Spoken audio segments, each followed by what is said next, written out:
Hello, guys. For all intents and purposes, my name is Tamika.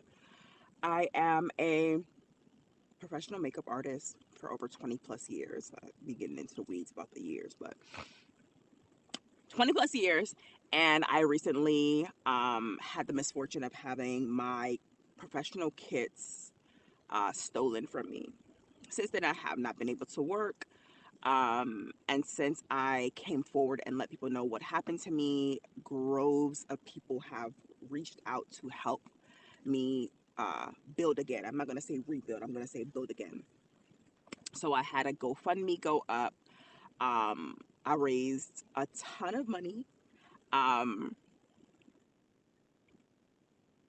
I'm overwhelmed with emotion by just the outpouring of support that I've received.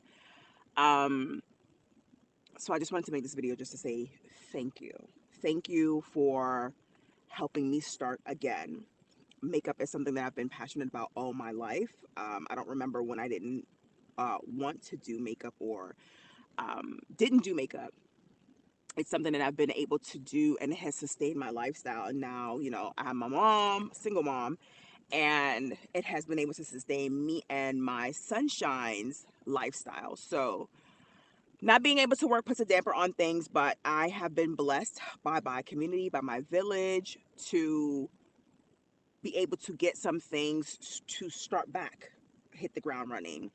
I'm happy to report that I will be taking, I have two wedding bookings starting next week, I believe. I have to look at my calendar again. Um, so, yes. Um, I'm overwhelmed, honestly speaking. Like, I'm always the friend that helps, whenever any of my friends have a problem. I'm always a problem solver. That's like one of my strong suits. I think it's one of my superpowers. I'm always a helper. I never really am a person who will say they need help, right? Until like the building is literally burnt down or something like that, right?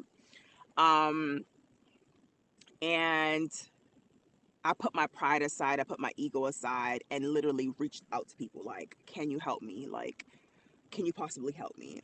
Because I just literally felt my spirit completely break and just felt depleted.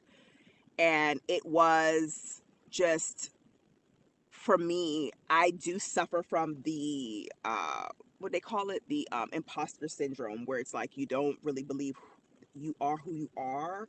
Most people take that as a ego thing, or they may think that I'm standoffish, I'm cold, timid. Some of the times I've gone to stores to shop for products, which was also an emotional thing too, like going into stores trying to purchase products again, things that I loved, and just looking at the price of them, I was like, what mind state was I in when I was buying this? Like, what the hell?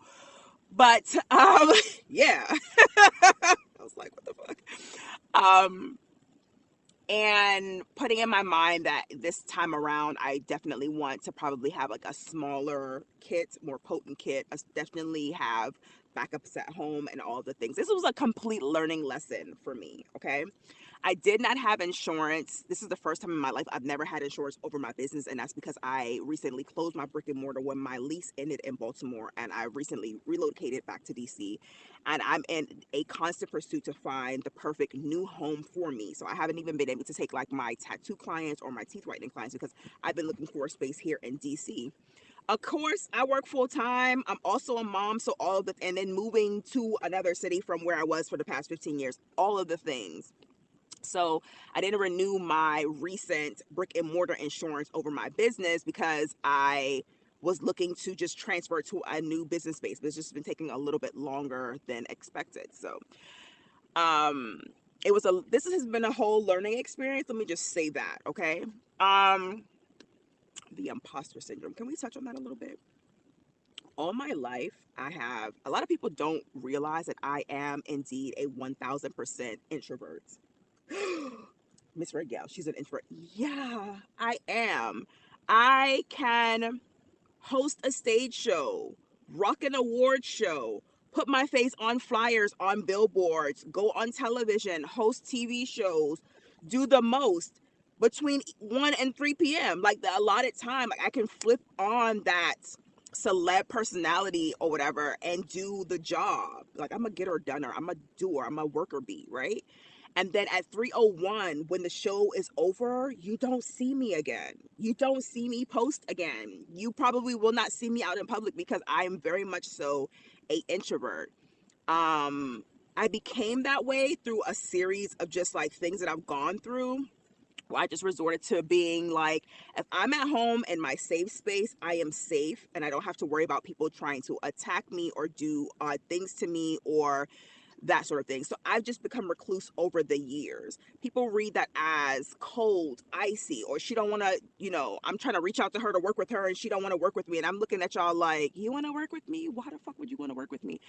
And that's like the inside monologue that's going on. Like, I've had years of people reach out to me like, I want to, over the years, people are like, oh, I want you to manage me. Oh, I want you to, manage my career. Or people approach me like, I want to manage your career. I want to manage your social media, da da da.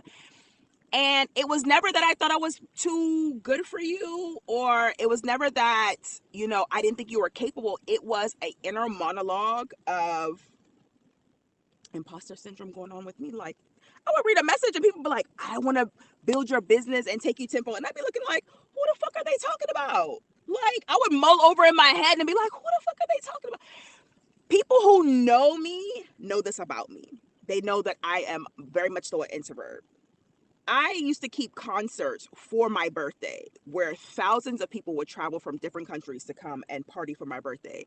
Do you know where I would be during the party? In the back, hiding.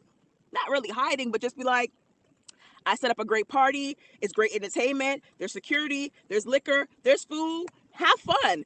My sister would always have to be like, you do know this is your birthday party? The people came to see you. Why the fuck are you back here? Like, what are you doing? And I used to be like, why do I have to go out there? And she'd be like, because they came to see you. And I'd be like, I don't really want to go out there. Like, I could see on the camera that they're having fun.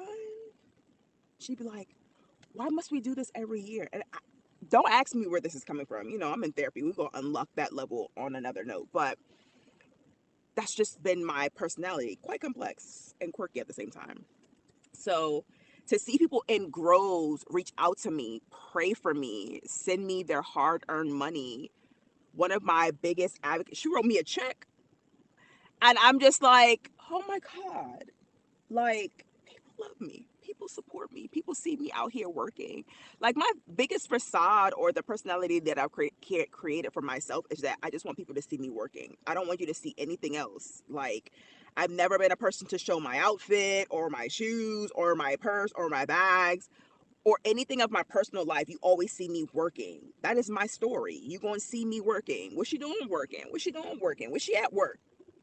That's a flat line, and that's my storyline, and that's where I'm sticking to it. So even me saying that I want to become a content creator, people be like, oh, I'm on the road to being an influencer. People be like, how are you on the road to being an influencer when you used to have birthday parties with like 3,500 people? Like, how are we calculating this beginning of the journey? And it's just like, it's the inner monologue. It's the imposter syndrome. I don't know what this is, but wanting to open up and talk more and be seen is a whole level of madness for me that I'm trying to unlock and come to grips with. I remember the beginning of, I would call it champagne and cake season. One of my really good friends would always message me and be like, so we doing a dance this year? You gonna do this? What's up? And I used to be like, I don't want to do it. And they'd be like, but you're going to do it. I remember one year, one of my friends actually created a whole ass flyer when I was like, I'm not having a party. And they created a whole ass flyer and was like, it's up to you if you want to show up or not. And I was like, so yeah. To conclude the ramblings, I just want to say that I am overwhelmed with the support that I received. I'm more than grateful, more than you possibly ever know. I want to thank you for sowing a seed in my life, seeing something in me that would allow you to give me your hard-earned money to build again, to build anew. So that was just really the message, but I just had to get that. I made this video before, and for some odd reason it didn't record, so I had to do it again. But this is a really a full circle moment for me. Having people help me, strangers help me. People were donating anonymously, just because they saw my story. And I just want to say thank you. It's really what it came, this whole long ass video came down to, just saying thank you and just trying to allow people to understand who I am. Um, People have, like, pretty egregious thoughts and stereo and stories about who I am to them, who they think I am, all of the things. But I'm just a person. And this is the last thing I'm gonna say before I go. I saw a quote the other day by this lady I'm friends with on Facebook. I don't even know how I became friends with her, but she's like amazing businesswoman, right? And she said, sometimes I have to remember who I am, like the things that I've accomplished, and remember the numbers I've made, the things that I've accomplished, the glass ceilings I've broken, and understand that nobody has it figured out. Like, literally, we get up every single day and we try to figure it out. We know the basic shit. Gotta shower, gotta brush your teeth, gotta get the kids off to school, gotta go to work, those things. But it's like all the other inner workings. Like, what's your passion? Are you pursuing your passion? Are you showing up for you? Like, all of the inner workings, those parts are very integral. And sometimes we have to just sit down and say, you've done a lot. You're not less than. You've done a lot. So appreciate the things that you've accomplished. Um, so that's where I am. Just getting to know myself as a mom, um, a business person with new responsibilities, having